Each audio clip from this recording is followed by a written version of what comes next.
Psalms chapter 53. Set to Mahalath, a contemplation of David. The fool has said in his heart, "There is no God." They are corrupt and have done abominable iniquity. There is none who does good.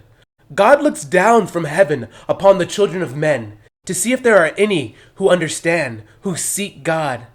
Every one of them has turned aside. They have together become corrupt. There is none who does good. No, not one. Have the workers of iniquity no knowledge, who eat up my people as they eat bread, and do not call upon God?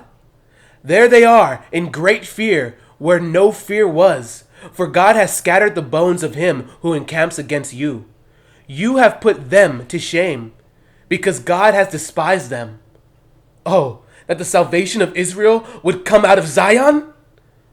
When God brings back the captivity of his people, let Jacob rejoice and Israel be glad. Psalms chapter 54.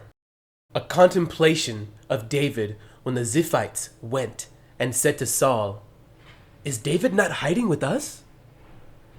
Save me, O God, by your name, and vindicate me by your strength. Hear my prayer, O God.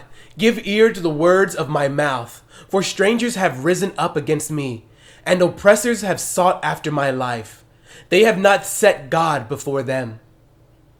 Selah. Behold, God is my helper. The Lord is with those who uphold my life. He will repay my enemies for their evil. Cut them off in your truth. I will freely sacrifice to you. I will praise your name, O Lord, for it is good. For he has delivered me out of all trouble, and my eye has seen its desire upon my enemies.